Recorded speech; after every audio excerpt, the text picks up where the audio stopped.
அஸ்ஸலாமு அலைக்கும் முனவர் ஹாஜி. இந்த குரூப்ல இந்த குரூப்போ உங்களுக்கு இண்டிவிஜுவலாக வந்தது நீங்கள் எனக்கு அனுப்பியிருக்கிறீங்க. ஜஸாக்கல்லா ஹைர். நான் ஷிராஸ் யூனுஸ். யாரோ ஒரு ஹாஜியார் ஒன்று பேசியிருக்கிறாங்க. நான் அந்த ஈஸ்டர் சம்மந்தமாக ஒரு கான்ஃபரன்ஸில் போயிட்டு முஸ்லீம்களுக்கு அதில் அநியாயம் நடந்திருக்கு. எனக்கிட்ட என்ன சொன்னாங்கன்னா, இதோட தெளிவு நான் உங்களுக்கு கொடுக்குறேன்.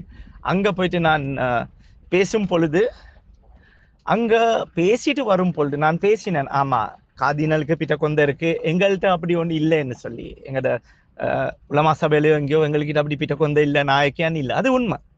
இல்லாட்டி என்ன நடந்திருக்கும் தெரியுமா? அல்லாஹ் தாலா காதினல் மூலியமா பெரியோரு முஸ்லிம்களுக்கு நடந்து போற ஒரு அனர்த்தம் அல்லாஹ் தாலா நிப்பாட்டினார். அல்லாஹ் தாலா காதினல ஒரு ஜரியா ஆக்கினார். அல்ஹம்துலில்லாஹ், we have to be thankful to him. Almighty Allah எங்களை காப்பாற்றினார். பட் எங்கடையில அப்படி ஒருத்தர் இல்லை, ஸ்ட்ராங்கான ஒருத்தர் இல்லை. இப்போ இந்த ஹஜார் பேசியிருக்கிறாங்க, என்னை பற்றி நல்லவுதான் பேசியிருக்கிறாங்க. ஆனால் நான் கான்ட்ராக்ட் செய்கிறது இல்லை, யார்டையும் நான் காசு யார்டையும் அல்ஹம்துலில்லாஹ் வாங்குறது இல்லை. அப்படி அரசியல் ரீதியாக நான் ஒரு நாளும் கீழ்த்தனமான வேலை அல்ஹம்துலில்லாஹ் செஞ்சியும் இல்லை, இன்ஷா அல்லாஹ் செய்ய போகிறதும் இல்லை. ஸோ இந்த மாதிரி வேலைகளுக்கு எனக்கு என்னன்றால் ஹாஜி, எனக்கும் கவலையாக இருக்குது. ஏன் நேர்மையான ஆட்களை, நல்ல மனுஷங்களை எங்களோட கம்யூனிட்டி ஒரு நாளும் சப்போர்ட் பண்ணதில்லை. அது சோன முஸ்லீம் கம்யூனிட்டியா, மேமன் முஸ்லீம் கம்யூனிட்டியா, போரா முஸ்லீம் கம்யூனிட்டியா தெரியாது. அங்கே டேலண்டட் ஆட்கள் இருக்கிறாங்க. அது என்ன ரீசன்ஸ் எங்களுக்கு தெரியாது. So better not talk about it. ஆனால் இது நான் பொறுப்போட நான் சொல்றதுக்கு எல்லாமே நான் பொறுப்பை ஏற்றுக்கொள்கிறேன்.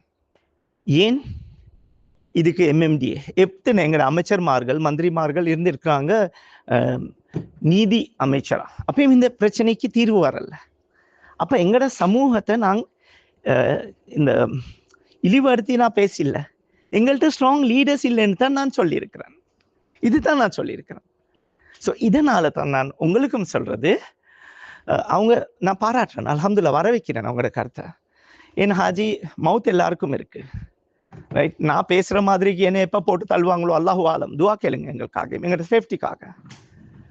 வெளியே ஆள்கள் போடுவாங்களோ, எங்களுடைய ஆள்கள் போட்டு தள்ளுவாங்களோ எனக்கு தெரியாது. ஆனா இப்படி கொஞ்சம் பேசாம நாங்க இருந்திருந்தோம்னா எதிர்கால வர சமுதாயம் அடிமை சமுதாயமா தான் ஆகும். 2வது பாப்புலேஷன்ல நாங்க இருக்கிறோம், 2nd பாப்புலேஷன்ல ஸ்ரீலங்கால. ஆனா எங்களுக்கு அந்த உரிமைகளோ எங்களோட தேவைகளோ எங்களுக்கு பூர்த்தி செய்யறதுக்கு பயந்துகிட்டு இருக்க வேண்டியது.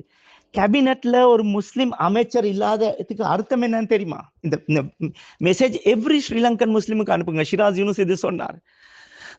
You are not in the decision making of the country. law makingல நீங்க இல்ல. சட்டத்தரணிகள், ரெஸ்பெக்டட் சட்டத்தரணிகள் எவ்வளவு இருக்கிறாங்க, ரெஸ்பெக்டட் ஜட்ஜஸ் இருக்காங்க, அவங்கள்ட்ட நீங்க கேளுங்க. கேபினட்ல இல்லைன்றது எங்களுக்கு பெரிய ஒரு நஷ்டம் உண்டு. தமிழ் சகோதரர்கள் 2 பேர் கேபினட்ல இருக்கிறாங்க. நான் இந்த இனவாதம் பேசல. டெபுட்டி மினிஸ்டர் கொடுத்திருக்கிறாங்க, எங்கட ஒரு டெபுட்டி ஸ்பீக்கர் கொடுத்திருக்கிறாங்க. ஒன்றுக்குமே பாவம், அந்த மனுஷன் நல்ல மனுஷன், ஒன்றுமே உதவாது, ஒன்றுமே டிசிஷன் எடுக்க இயலாது அவருக்கு. தலையாட்டு பொம்மை தான் அங்க எல்லாம் இருக்கிறாங்க. அமைச்சர்மார்கள் எடுத்துருங்க. எங்கட மாக்கோல பள்ளி பிரச்சனை இருக்கு, அதை முடிக்க சொல்லுங்க முதல்ல. அவரது ஏரியா கம்பா டிஸ்ட்ரிக்ட், மற்ற ஏரியாக்கள்ல இருக்கிற முஸ்லிம் பிரச்சனைகள் எவ்வளவு ஒயிட் வாஷ் பண்ணுவீங்க நீங்கள் எல்லாம் சேர்ந்துட்டு? எத்தனை பேருக்கு ஒயிட் வாஷ் பண்ணுவீங்க? எவ்வளவு பேருக்கு கூஜா பிடிப்பீங்க? வேற எனக்கு தமிழ்ல அந்த சரியா வேர்ட் வரல, நீ மன்னிக்கணும். எவ்வளவு பேருக்கு ஜால்ரா அடிப்பீங்க? தேவையா இது எங்களுக்கு? இந்த மாதிரி கோல வாழ்க்கை தேவையா? இதுதான் ஹாஜி நான் சொல்ல வர்றது, வேற ஒன்றும் இல்லை. யாரோடையும் பர்சனல் பகை இல்லை. தயவு செய்து இந்த மெசேஜை முன்னுக்கு எடுத்துட்டு போங்க. நான் அல்ஹம்துலில்லாஹ் அல்லாஹ் என்னை பேச வைக்கிற மாதிரி ஒருத்தருக்கு தெம்பு இருக்கா பேசுறதுக்கு? மற்ற ஆட்கள பேர் சொன்னாங்க, அவங்க கொந்திராட்சியரா இருக்கும், எனக்கு தெரியாது. ஆனா என்னைய ஒரு முஸ்லிம் ஊடகம் கூப்பிடுது இல்ல, கூப்பிடுறாங்க இல்ல. ஏன் அவங்களோட வேற இன்டென்ஷனோ? இனவாதம் சொல்றீங்க தானே, எங்களுக்குள்ள இனவாதம் இல்லையா? எனக்கு தெரியும் பாவா. நான் இருந்த கட்சியில ஒருத்தர் சொன்னாங்க, ஓயா முஸ்லிம் நெமேன்னு சொல்லி, அஸ்தக்ஃபிருல்லாஹ். நான் சொன்னேன், சார் மம முஸ்லிம் வேணா பள்ளி எட்டினே சொன்ன மம யானே மம யோனக்க நெமே மம மேமன் இப்படியெல்லாம் சொல்லி அரசியல் செஞ்சிருக்காங்க என்னைய கீழே போடுறதுக்கு. அப்பா இனவாதிகள் நாங்களா அவங்களா? இது சொல்லக்கூடாது, எனக்கு கவலையா இருக்கு. இப்படி யோசிக்கிறாங்க. என்னைய வேற ஒன்ற ரீதி அட்டாக் பண்ணி இல்லாட்டி போனா பர்சனல் லெவல் அட்டாக் பண்றாங்க. நான் எல்லாம் போறேன். நான் சொன்னேன் මම බෝරා නෙමෙයි, මම ෂියා නෙමෙයි.